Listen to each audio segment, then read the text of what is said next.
आज हम आचार्य हजारी प्रसाद द्विवेदी जी के निबंध नाखून क्यों बढ़ते हैं का अध्ययन करेंगे। आचार्य हजारी प्रसाद द्विवेदी ने आधुनिक काल के सर्वश्रेष्ठ निबंधकारों में गिने जाते हैं। निबंधकार के रूप में द्विवेदी जी की एक विशिष्ट पहचान है। इसके अलावा उन्होंने हिंदी साहित्य में एक नए सिरे से उसको देखने का प्रयास भी पहली बार द्विवेदी जी के द्वारा ही किया गया।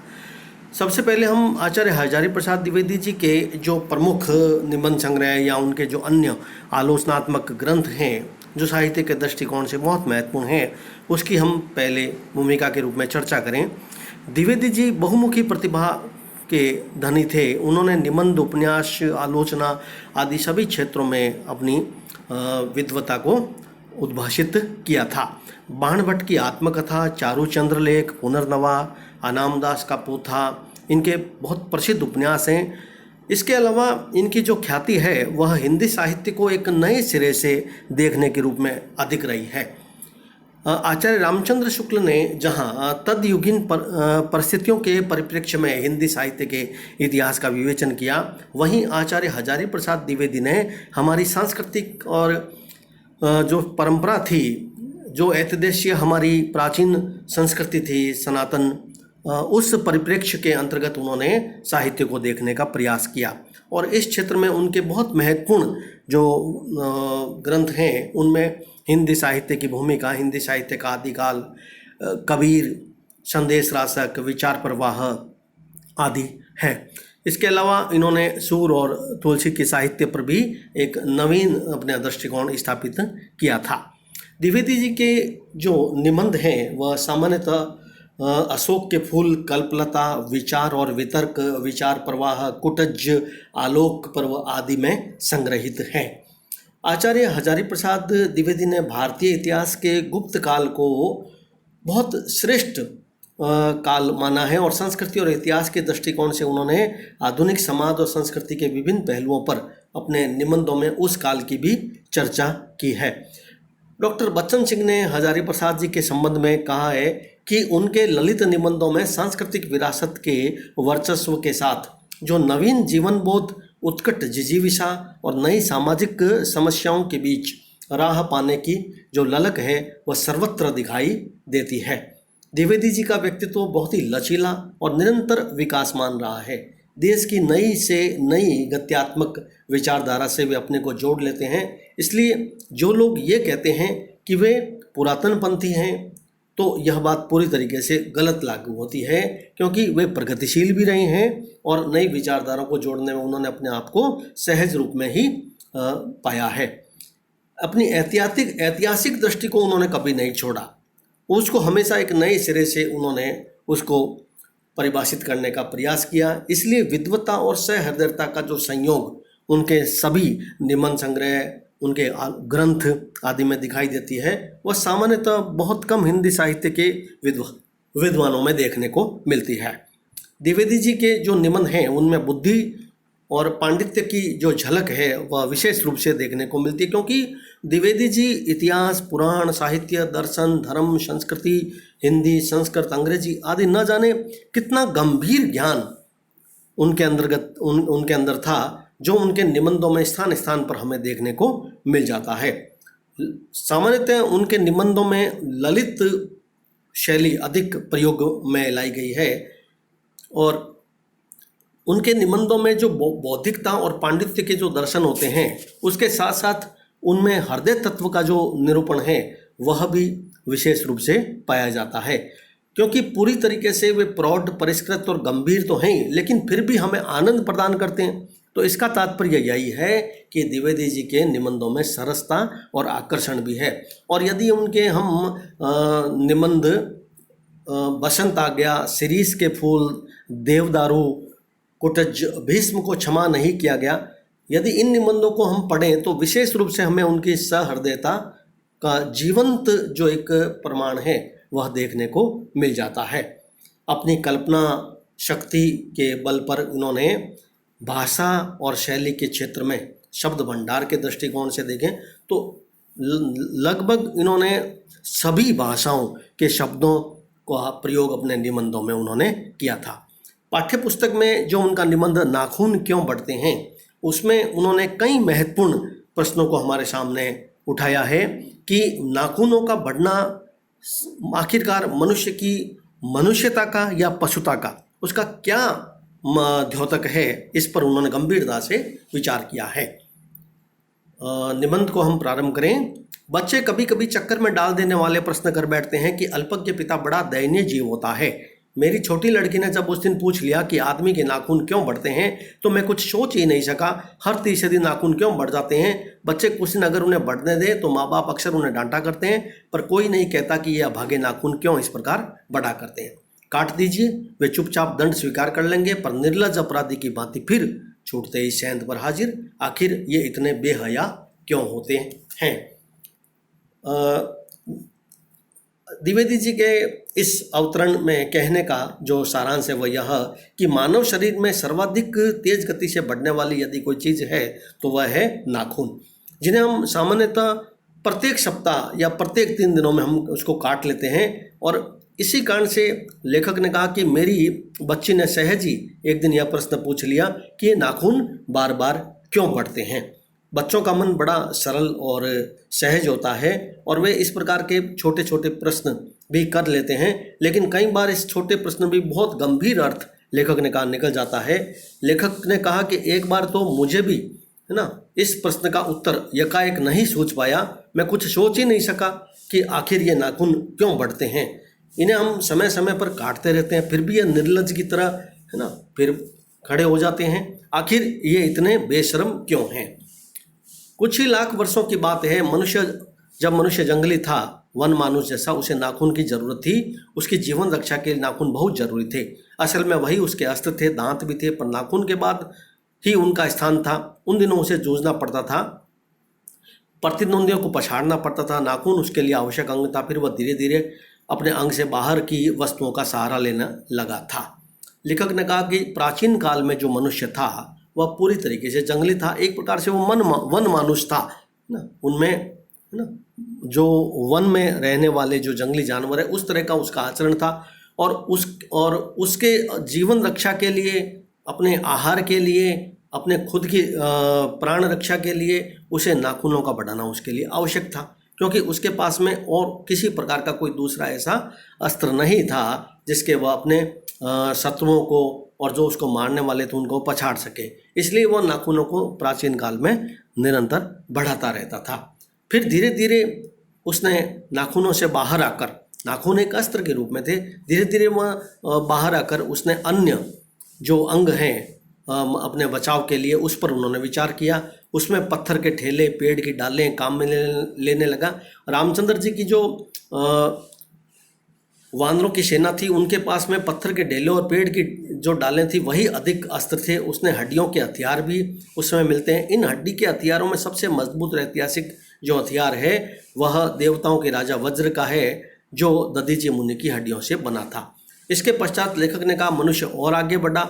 उसने धातु के हथियार बनाए, जिनके पास लोहे के शस्त्र और अस्त्र थे, वे विजयी हुए।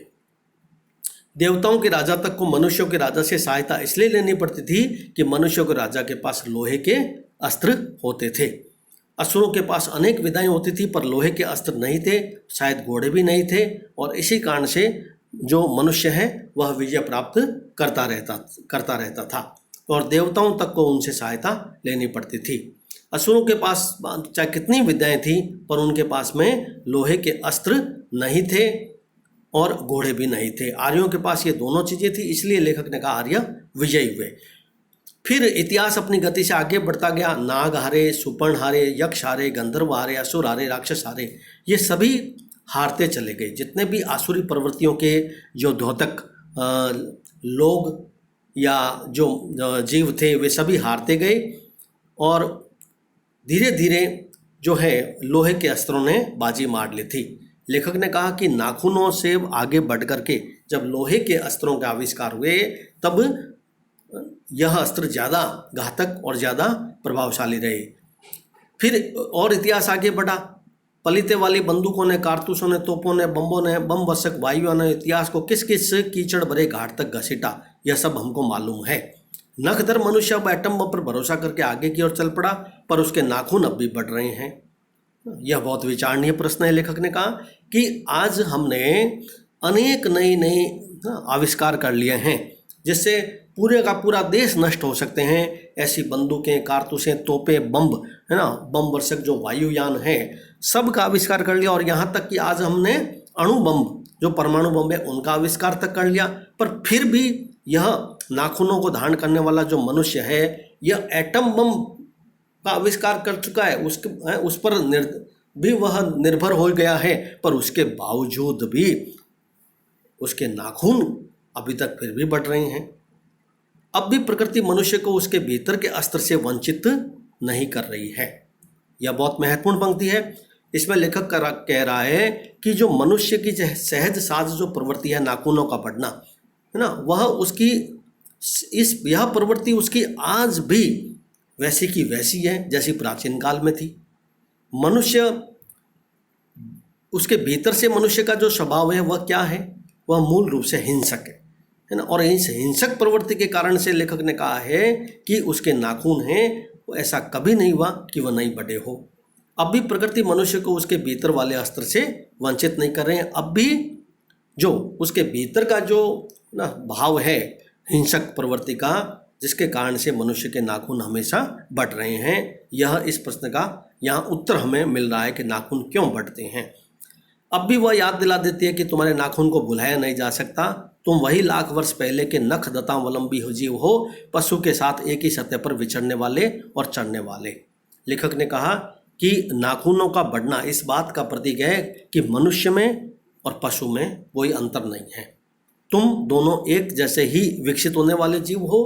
पशु के साथ तुम भी वैसे ही आज भी विचरित कर रहे हो जैसा पशु विचरित कर रहा है। प्राचीन काल में भी तुमने ऐसे ही पशु की भांति अपना जीवन जिया, ऐसे ही अपना विकास किया। आज भी तुम वैसे ही अपना विकास कर रहे हो। इतने अस्त्र जो बढ़ा लिए हैं, उसके बावजूद भी मनुष्य के अंदर प्रेम, मैत्री, दया, करुणा की भावना क्यों नहीं है? एक सहज विचारोत्तेजक प्रश्न हमारे सामने हजारी प्रसाद जी रख रहे हैं कि लाखों वर्ष पहले जो नख को धारण करने वाले तुम जीव हो, जो पशु के साथ विचरण करने वाले थे, आज भी वैसे ही विचरण करने वाले हो, वैसे ही चरने वाले हो। तत्किम, मैं हैरान होकर सोचता हूं कि मनुष्य आज अपने बच्चों को नाखून न काटने के लिए डांटता। किसी दिन कुछ थोड़े लाख वर्ष पूर्व अपने बच्चों को नाखून नष्ट करने पर डांटता था।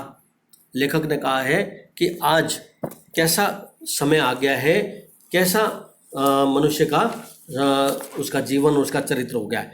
मनुष्य आज अपने बच्चों को नाखून नहीं काटने के लिए डांट रहा है, जबकि कुछ थोड़े लाख वर्ष पूर्व अपने बच्चों को नाखून नष्ट करने पर डांट रहा था।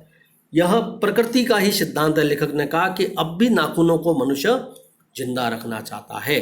मनुष्य है कि वह उसे काटे जा रहा है, कि वह कम वक्त रोज उसके बढ़ रहे हैं, क्योंकि वे अंधे हैं, नहीं जानते कि मनुष्य को इससे कोटि कोटि गुना शक्तिशाली अस्त्र मिल चुके हैं।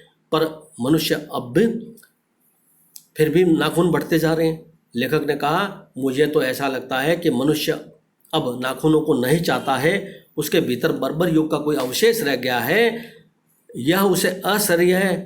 लेखक ने कहा कि जो मनुष्य है आज, वह, लेखक का ऐसा मानना है कि मनुष्य नाखूनों को आज नहीं चाहता है, क्योंकि वास्तव में नाखून हमारी बर्बर युग या हमारी पाश्विक प्रवृत्ति के चिन्ह है।